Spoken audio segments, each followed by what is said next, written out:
that I will never end up dating or being somebody, getting married to somebody from this profession. आपको कहीं देखा है? हमारी दुकान है, वहाँ पे आप सामान लेने आए थे। Trust me, मतलब जिस चीज आप सोचते हो कि ये तो मैं कभी नहीं करूंगी, इवेंचुअली वही होता है। छोटा जा बंदा दुखी दी औकात ते नाम है बादशाह। हाँ, मुझे लगता है इतने भी हीरोज हैं who have this image of action heroes, वो कहीं ना कहीं शर्माते हैं।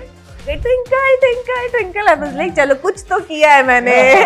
तो हम चाहते हैं कि हमारा रिपोर्ट कार्ड तो आप ही बनाने वाले हैं, so that's why it's a request कि प्लीज जाइए, देखिए और हमें सपोर्ट कीजिए। So please go and watch बदनाम in theaters on 28th of Feb. Hi guys, welcome to Switch. My name is Sakshi Chauhan और आज हमारे साथ वो नामी लोग हैं जो बदनाम होने वास्ते इधर आए। आई एम सॉरी, कुछ नामी लोग जो अपनी बदनाम फिल्म लेकर हमारे पास आए हैं। We have dashing Jay Randhawa and we have the gorgeous Jasmine. Welcome to Switch guys. Thank you so much, thank you. ये जे, आप मुझे ये बताएं कि ये जो आपकी फिल्म का नाम है बदनाम, मतलब यहाँ लोग इतनी कोशिश कर रहे हैं अपना नाम बनाने का, तो आप इस टाइटल के साथ कैसे आए? Can you explain? बेसिकली ये कहानी बेस ही इसी चीज़ पे है कि जब एक घर में एक जिंदगी में ऐसी कोई इंसिडेंट हो जाए जो आपने किया भी ना हो और धक्के से आपके नाम के साथ जुड़ जाए, तो उसको हम बदनामी कहते हैं। और कई बार तो ये कॉन्शियसली लोग करते हैं, कई बार अनकॉन्शियसली हो जाता है। तो ये कहानी उसी स्टोरी पे बेस्ड है जो अनकॉन्शियसली हो गया, लेकिन उस अनकॉन्शियसनेस में क्या डिसीजन बंदा जिंदगी में लेता है कि सारी जिंदगी फिर उसको ये दाग मिटाने में लग जाती है। सो बहुत सारे ऐसे लोग होते हैं जिंदगी में जिन्होंने गलत काम कभी किया भी नहीं होता और धक्के से उनके नाम पे चल जाती है ये बात, लेकिन फिर वो कई बार कितने साल निकल जाते हैं। फॉर एग्जाम्पल मेरे पास एक इंसिडेंट है, एक लड़का था, वो आई टीजिंग का केस था दिल्ली में, सरबजीत उसका नाम था। तो किसी ने उसकी कंप्लेंट कर दी थी, तो उसका जब वो कंप्लेंट हुई तो उसकी जॉब भी चली गई, काम भी चला गया, लेकिन वो 5 साल बाद पता चला वो फ्रॉड केस था। तो है ना, यहाँ पे पॉपुलर था वो काफी। तो इसी तरह की नहीं, इस चीज का कोई लेना देना नहीं उसके साथ, ये तो ऐसे बात करते याद आ गया मेरे को। तो ऐसे कई इंसिडेंट हो जाते हैं। तो वैसे ही एक इंसिडेंट फिल्म में एक ऐसी कहानी है जो एक फादर सन के ऊपर बेस्ड है, ऐसा इंसिडेंट। तो फिर वो कैसे दुनिया घूमती है वो है। जैस्मीन, आपने टीवी सीरियल्स किए, आपने रियलिटी शोज किए, आप मूवीज कर रहे हैं, सबसे ज्यादा मजा किस में आता है आपको? एक्टिंग करने में। Well, nice answer, very nice. पहली पंजाबी फिल्म कौन सी थी? हनीमून। Very nice. तो how was that experience? Like आपको पंजाबी सीखनी पड़ी या आपको पहले से आती थी? फेमिलियरिटी है लैंग्वेज के साथ। Spoken, because I live in Bombay, I have grown up in Rajasthan, spoken was not that great, but now वो भी हो गया क्योंकि फेमिलियरिटी है, समझ आ रहा है जब आप बोलते हो, तो it's kind of practice. Film में आपके कैरेक्टर्स के बारे में कुछ बताइए। आपका कैरेक्टर का नाम क्या है, कैसा है आपका कैरेक्टर? उसकी एक लाइन में डेफिनेशन हो जाती है, छोटा जा बंदा दुखी दी औकात ते नाम है बादशाह। सो ये डिफाइन कर देता सारा कैरेक्टर। ये बंदा बहुत छोटा है, लोग सोचते हैं उसकी औकात बहुत छोटी है, बहुत कम है, लेकिन उसका नाम बादशाह है। तो जिसका नाम बादशाह होगा उसको ऐसा कुछ तो जिंदगी में करना ही पड़ेगा ना, कि वो अपने नाम के साथ वो स्टेटस जो उसने नाम में रखा है उसको मैच कर पाए। वो कैसे कर पाता है ये फिर फिल्म में पता चलता है। बिल्कुल। और जैस्मीन, आपके कैरेक्टर के बारे में कुछ बताएं। सो मेरे कैरेक्टर का नाम है नूर। वाह, बहुत सूट कर रहा है। कॉन्फ्लिक्ट ही सबसे बड़ा नूर की लाइफ का यही है कि वो जिस चीज से सबसे ज्यादा नफरत करती है वो बादशाह उसी का ट्रेड में इन्वॉल्व है। तो वो कॉन्फ्लिक्ट है एंड कैसे वो स्टोरी के साथ पूरा का पूरा, वैसे हमेशा यही होता है ना, अपोजिट अट्रैक्ट्स। तो आपकी फिल्म में भी यही हो रहा है, जिस चीज से ज्यादा नफरत करो वही आपके। ट्रस्ट मी, मतलब जिस चीज आप सोचते हो कि ये तो मैं कभी नहीं करूंगी, इवेंचुअली वही होता है।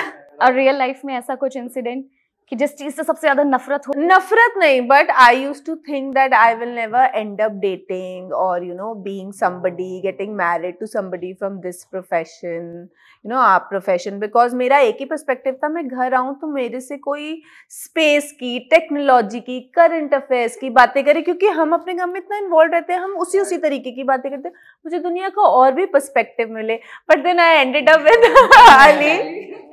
बट गुड थिंग इज कि हाँ, वो पूरी दुनिया की बातें करता है। He just doesn't talk about himself and the work, he gives me lot of information. Wow, ये इंटरव्यू देखने के बाद, ये सुनने के बाद मैंने उसको पता, उसको ही इज अ वेरी मतलब ही is very good with current affairs. उसको सब पता है दुनिया में क्या चल रहा है, पॉलिटिक्स में क्या चल रहा है। He is very much right there. And Jay, आप सिंगर हैं, एक्टर हैं, आपको सबसे ज्यादा मजा किस में आता है? काम करने में अपने यही, हाँ, तो यही मेरे को इसी में मजा आता है और मुझे लगता है कि ये इसके बिना मैं कुछ और कर भी नहीं सकता था। तो आपने बचपन से सोचा हुआ था कि आपको? हाँ जी, सोचा बचपन में था। वो एक अजय देवगन सर की फोटो थी, वो बाइक के ऊपर खड़े हैं तो वैसे करके ना टांगे रख के, तो वो हाँ, नाम नहीं मुझे याद, लेकिन वो फोटो थी, उसको देख के मुझे ऐसा लगता था कि मुझे भी फिल्म में ऐसे ही खड़े होके आना है। तभी आप एक्शन की तरफ आ गए। तो उसके चक्कर में मैंने स्टंट राइडिंग सीखी कि वो उन्होंने किया होगा, तो बाद में मुझे पता चला कि वो जो स्टंट राइडर हैं वो तो कोई और होते हैं और एक्टर कोई और होते हैं। तो वो फिर थोड़ी सी जिंदगी मेरी थोड़ी धोखे में रही है स्टार्टिंग में। अब आप रिलेट कर पा रही हैं कि इन्होंने अजय देवगन को देखकर इंस्पिरेशन ली, वो भी थोड़ा रोमांस के मामले में तो वो भी बड़ा ऑकवर्ड हो जाया करते थे उनकी मूवीज, आपने सॉन्ग्स में देखा होगा, तो शायद ये वहीं से।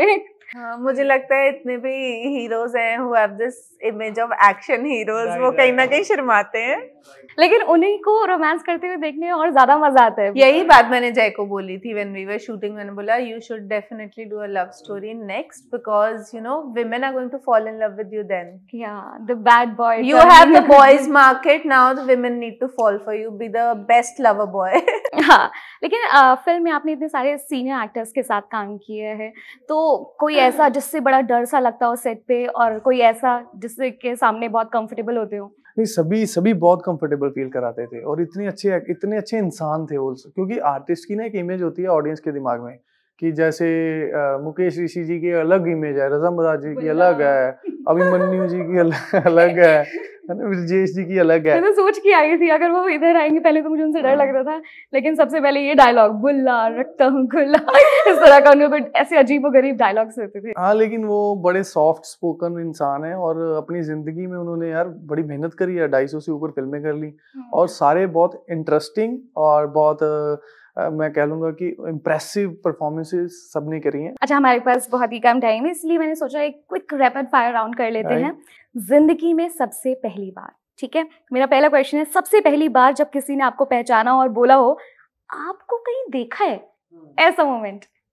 एक लिफ्ट में था, एक लड़की ने बोला मुझे, मैंने आपको कहीं देखा है, तो मैंने कहा हमारी दुकान है वहाँ पे आप सामान लेने आए थे। कहती कहाँ पे? मैंने कहा सब्जी मंडी में। तो कहती हाँ मैं पापा के साथ आई होंगी। मैं कहा हाँ। And what about you? जब मैंने टचने शुरू किया तो you know to go to my set बहुत लंबा रास्ता था, एक बड़ा सिग्नल आता है अंधेरी ईस्ट का, एंड वहाँ पे एक फिक्स टोली है ऑफ ऑल दीज जो स्ट्रीट्स पे होते हैं, एंड वो बच्चे जोर जोर से मेरी गाड़ी पे चिल्लाना शुरू किया, twinkle twinkle twinkle. I was like चलो कुछ तो किया है मैंने। गली के बच्चे गाड़ी पे जा रहे हैं। तो ये बदनाम फूल है जिसमें आपको बताना है कि सेट पर सबसे ज्यादा लेट कौन आता था? लेट नहीं, जैसे हम तो टाइम पे आते थे, सीन ही बड़ी लेट शुरू करते थे। अच्छा, ये उनकी गलती है। बिठा लेते थे। कौन सबसे ज्यादा टेक्स लेता था? टेक्स तो मतलब मैं आपको एक और बात, ये तो डायरेक्टर साहब बता पाएंगे। हम दोनों को तो अपने से ही फुर्सत नहीं हुई कि हम अपना टेक ठीक दे दें। कौन सीक्रेटली मिरर पे अपने डायलॉग्स प्रैक्टिस कर रहा होता था? सीक्रेटली नहीं, मैं openly, because I have to work on the language, तो मैं बार बार बोलती रहती हूँ जब तक मेरी जुबान पे बैठता नहीं। और कौन सबसे ज्यादा बड़ा फूडी है जो सेट पे सबसे ज्यादा खाना खाता है? आप दोनों को देख के वैसे लग नहीं रहा। See, I am a foodie, I love eating food, but मतलब सेट्स पे ऐसा कभी हुआ नहीं कि खाने का ध्यान रहता है। हाँ, exactly. चलिए, आप अपनी फिल्म के बारे में बताइए ऑडियंस को, कब आ रही है और क्यों उन्हें देखनी चाहिए बदनाम? 28 फरवरी को आ रही है, और जैसा कि आप मैंने पहले भी बोला, मेहनत है, एक अटेम्प्ट है of a different genre in Punjabi cinema, और बहुत एफर्ट लगता है, you know, for producers to take that chance, इतना बड़ा रिस्क लेना, to put in that kind of money. For Jay जो अपने सारे स्टंट्स खुद करता है, मतलब कितनी शिद्दत से सब इस प्रोजेक्ट को प्यार करते हैं और उन्होंने सबने अपना बेस्ट दिया है, तो हम चाहते हैं कि हमारे रिपोर्ट कार्ड तो आप ही बनाने वाले हैं। So that's why it's a request कि प्लीज जाइए, देखिए और हमें सपोर्ट कीजिए जी। और आप ये फिल्म को अपनी फैमिली के साथ देखिएगा, कि चाहे घर में 3 लोग हैं, चाहे 4 हैं, चाहे 5 हैं, तो सबको लेके जाइएगा। सबको पसंद आएगी और सबके लिए कुछ ना कुछ फिल्म में जरूर है। और आपको अगर गाने देखने हैं वो बड़े अच्छे मिलेंगे, आपको जोक्स देखने वो बड़े अच्छे मिलेंगे, एक्शन देखना वो बड़ा अच्छा मिलेगा। सो हमने पूरी मेहनत करी है। आपका 250-300 रुपया जो पर टिकट लगेगा उसका रिजल्ट आपको 100% मिलेगा। So please go and watch Badnaam in theatres on 28th of Feb। तो गाइस आपने सुन लिया, 28 फरवरी को जाना मत भूलना ये फिल्म देखने के लिए। Please follow Zee switch.